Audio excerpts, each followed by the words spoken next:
I'm Amanda Weiss. I'm the director of the Bible Lands Museum, Jerusalem. And I became the director of the Bible Lands Museum, Jerusalem, in a somewhat unorthodox way, because my family, my mother and my late stepfather, built this museum. They were the founders of this museum, and it is really the reflection of the vision and the dream, the passion and the hard work that they both put into this to make this institution happen.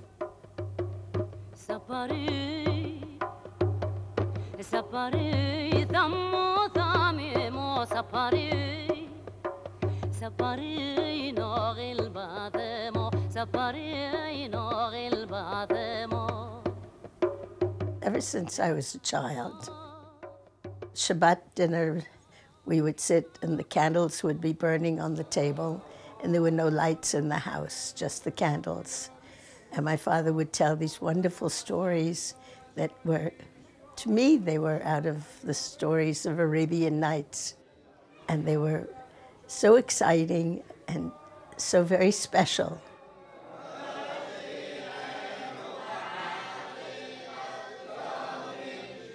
It left a very strong feeling in me always to know more about the people and where my father came from Yemen. In my last years, because I am getting older, I thought that I would be able to achieve something that I had always dreamed about, and that was to create an exhibition about the history of the Yemenite people in Yemen and the connections that they had to the State of Israel.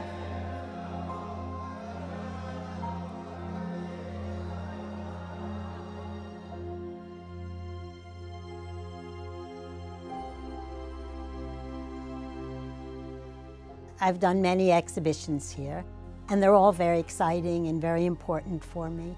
But this one holds a lot to my heart because my grandfather came from Yemen. For me to feel the objects, touch the objects that maybe his forefathers or great-great-great-great-grandfathers have touched is significant for me. The Bible Lands Museum, Jerusalem, Museo Artsot HaMikra, is about the lands of the Bible. And Yemen is probably one of the most remote lands of the Bible that we have. But the ancient Yemenite Jewish culture had a dream to be in the land of Israel. And even after people died, they requested that their bones be gathered and that they be buried in Israel. There are graves here in the country.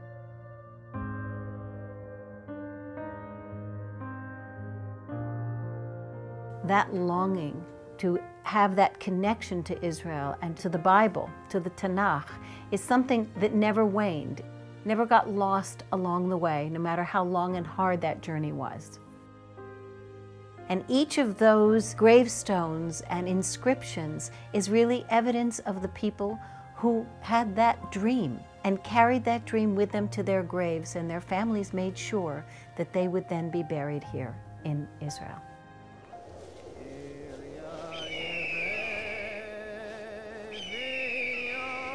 My father's family came here in 1907. They organized a march from this village in Yemen that they lived in to escape the country and finally to come to Israel, the land of their dreams. They had strange stories that he would tell about the adventures, including how the bandits would always attack the caravans, and they had to walk, and they walked and walked and walked for many miles and for a very long period of time. In Yemen, there was not an abundance of Sifrei Tanakh. And so children learned and people studied around one book.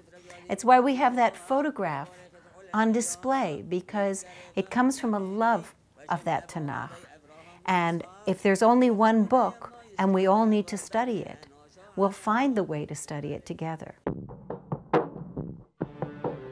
One of the important elements of this exhibition that we wanted you to see was the aromatics. The value of those scents was probably similar to silver or gold in the market today. And they were used all across, even through the Roman Empire, and that route that they traveled and they took is what helped the Jews make it from Yemen to Israel itself. And they're actually used in ritual in Yemenite Jewish practice to this day.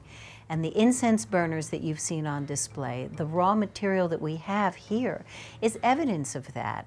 The Havdalah service at the end of Shabbat, the kinds of scents that we smell and appreciate to close the Sabbath as we begin our new week, that's also very, very important, and the scents themselves are unique, the essences of the scents to the Yemenite Jewish community.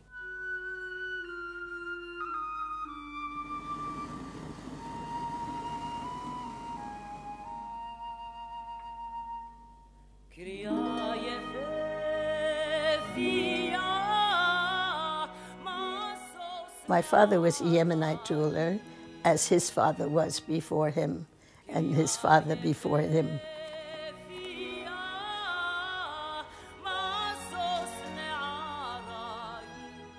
He used to sit at his little table. It was a very small table.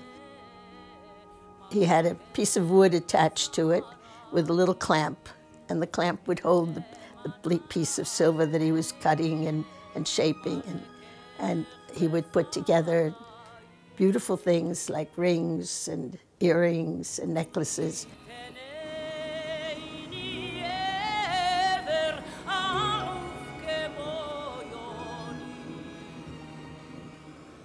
And there are some very lovely examples of the type of jewelry that he made on exhibit here in our gallery that you will enjoy seeing. The Yemenite Jewish community has never really had the proper credit or light shown upon the cultural contribution that particular culture has to the land of Israel today, or the Jewish people as a whole. And for us at the Bible Lands Museum, it's an opportunity to take an unknown culture on the real depths and bring it to light for the public. The museum, Mikra, is a very important thing in my life. And it was something that my late husband, Eli Borowski, put together with all his neshama, and he devoted his entire life to it. And this is what he gave as a gift to the land of Israel and to the Jewish people.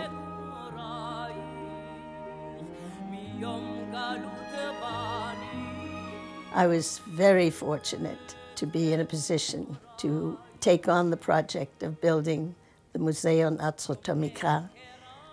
It was the greatest achievement, I think, in my life, quite frankly.